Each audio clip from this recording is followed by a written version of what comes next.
राष्ट्र सर्वप्रथम राष्ट्र सर्वप्रथम राष्ट्र सर्वप्रथम राष्ट्र सर्वप्रथम। केंद्रीय सड़क परिवहन एवं राजमार्ग मंत्री नितिन गडकरी आज मध्य प्रदेश के दौरे पर हैं। इसी कड़ी में जबलपुर में 2365 करोड़ की 9 NH परियोजनाओं का उद्घाटन और शिलान्यास समारोह आयोजित किया गया। नितिन गडकरी ने कार्यक्रम को संबोधित करते हुए कहा कि जबलपुर पर्यटन की दृष्टि से भी महत्वपूर्ण है और मध्य प्रदेश का एक महत्वपूर्ण शहर भी है। उन्होंने कहा कि जबलपुर मध्य प्रदेश के लिए ग्रोथ इंजन है। जबलपुर पर्यटन के दृष्टि से भी महत्वपूर्ण है और जबलपुर मध्य प्रदेश का एक प्रमुख शहर भी है। शिक्षा के क्षेत्र में जबलपुर का नाम देश में सबको पता है। जबलपुर मध्य प्रदेश के लिए एक ग्रोथ इंजन है। जबलपुर में अच्छे उद्योग आए, जबलपुर में पर्यटन का विकास हो, यही भाव सबके मन में है। पर हमारे विकास में अगर विकास की गति अगर हमें बढ़ानी है तो 4 चीजें बहुत ही आवश्यक है, जिसके सिवा विकास संभव नहीं है। जो 4 चीजें हैं उनमें से water, power, transport and communication. जहाँ तक मेरे पास जो जिम्मेदारी है वो रोड ट्रांसपोर्ट की है। और देश में हमारे यहाँ जैसे रेलवे है, हवाई जहाज है, कुछ जलमार्ग भी हम बना रहे हैं, तो रोड का भी निर्माण हम कर रहे हैं। मैं अक्सर एक बात मैं याद रखता हूँ, जब मैं मुंबई महाराष्ट्र में मंत्री था तब से इसको याद रखता हूँ, जो American president John F Kennedy ji ने कहा था कि American roads are not good because America is rich, but America is rich because American roads are good. कि जो मध्य प्रदेश में रोड बन रहे हैं, टनल बन रही है, ब्रिजेस बन रही है, इसके कारण मध्य प्रदेश में उद्योग व्यवसाय में बढ़ोतरी आएगी। मध्य प्रदेश में किसानों का एक्सपोर्ट बढ़ेगा। मध्य प्रदेश में टूरिज्म बढ़ेगा।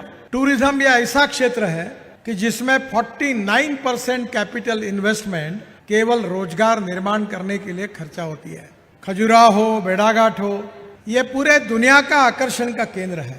अच्छे रोड होंगे, अच्छे रिसोर्ट होंगे, अच्छे रेस्टोरेंट होंगे तो निश्चित रूप से पर्यटकों की संख्या बढ़ेगी और पर्यटकों की संख्या बढ़ेगी तो निश्चित रूप से यहाँ रोजगार निर्माण होगा, पर कैपिटा इनकम बढ़ेगा, ग्रोथ बढ़ेगी।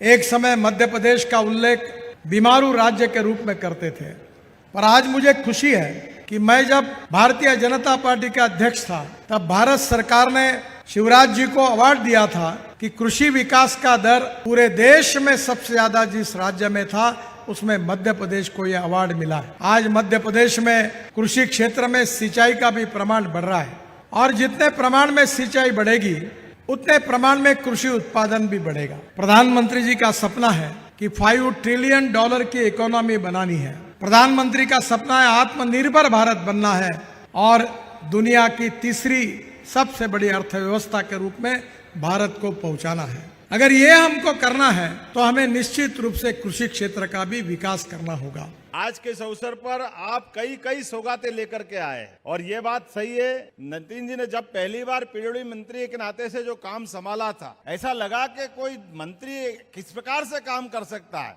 वाकई वो बेमिसाल आपका कार्यकाल था और उसके बाद से लगातार जो कामों की श्रृंखला चलाई, जैसे अविरल गंगा बह रही है एवरेस्ट से, उसी प्रकार से कामों की आपके माध्यम से धारा बह रही। एक बार फिर मध्य प्रदेश की इस धरती पर करतल ध्वनि से माननीय नितिन जी का अभिनंदन करें, स्वागत करें। नितिन जी, भाई साहब, आपको बताना चाहूंगा कि सरकार के गठन के बाद हमने निर्णय किया कि सरकार की अपनी कार्य योजना के आधार पर सरकार के क्षेत्र में कौन कौन से शुरुआत करने के रास्ते हो सकते हैं।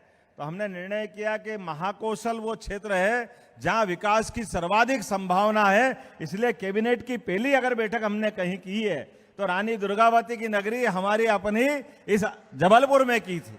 ये सम्मान हमने दिया और ये हमने अपने आप में संकल्प लिया कि जबलपुर अंचल और जबलपुर का पूरा क्षेत्र अब विकास के मामले में किसी बार की कोई कोर कसर बाकी नहीं रखी जाएगी।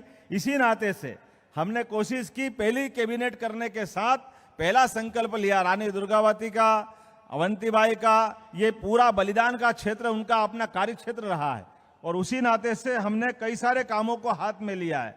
मुझे इस बात की प्रसन्नता है कि औद्योगिक दृष्टि से भी हमारा ये क्षेत्र पिछड़ा हुआ है, लेकिन आज के इस भूमि पूजन के साथ लगभग 2500 करोड़ के तो यहाँ से और भोपाल को मिला लें तो 10,000 करोड़ से ज्यादा की राशि के आज भूमि पूजन लोकार्पण के काम माननीय नितिन जी के माध्यम से होंगे। जोरदार अभिनंदन करते हैं माननीय नितिन जी का। क्या जैसे ही रोड बनते हैं, राजमार्ग बनते हैं, पीछे पीछे विकास के अपने आप डब्बे लगते जाते, जैसे रेल चल रही हो विकास की। स्वाभाविक रूप से हमारे बहुत सारी संभावना का, कृषि के क्षेत्र में हो, माइनिंग का क्षेत्र हो, अलग अलग प्रकार की बहुत सारी संभावना का अपार क्षेत्र यहां ये संभावना लिए हुए है। ऐसे में राजमार्गों के बनने से, बाईपास बनने से, विविध प्रकार के निर्माण कार्य करने से निश्चित रूप से इस क्षेत्र की दशा और दिशा बदलेगी। मैं आपके नेतृत्व में, क्योंकि आपके लिए तो ऐसा माना जाता है कि मांगने वाले कम पड़ जाते लेकिन देने वाले कभी कम नहीं पड़ते, ऐसे नाम में माननीय नितिन जी भाई साहब का नाम है। अभी हम कल्पना कर रहे हैं राजमार्ग की, आपने कहा राजमार्ग के साथ आपने क्रूज चला दिया। अब बनारस में बाबा विश्वनाथ की नगरी से अगर हमारी नदियों के अंदर क्रूज की संभावना बनी है, कोई जल का यातायात हो सकता था कभी, लेकिन जल के यातायात में भी आपने बहुत बड़ी संभावना खोजी। नर्मदा वैली के माध्यम से हमारे यहाँ भी नर्मदा पे बहुत संभावना है। भविष्य की दृष्टि से इसमें आपसे भी निवेदन करेंगे कि बड़ी संभावनाओं को लेकर के आपका मार्गदर्शन मिलेगा। निश्चित रूप से गुजरात से लगा करके जहां तक भी हमको ये मार्ग मिलेगा उस रास्ते में हम भी जाने का प्रयास करेंगे।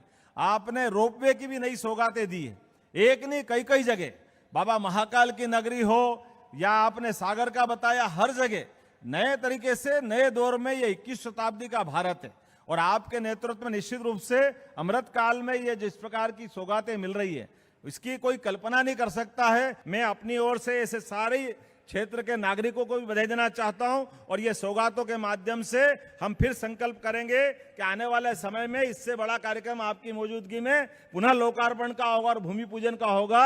बहुत बहुत धन्यवाद। भारत माता की जय। राष्ट्र सर्वप्रथम, राष्ट्र सर्वप्रथम, राष्ट्र सर्वप्रथम, राष्ट्र सर्वप्रथम।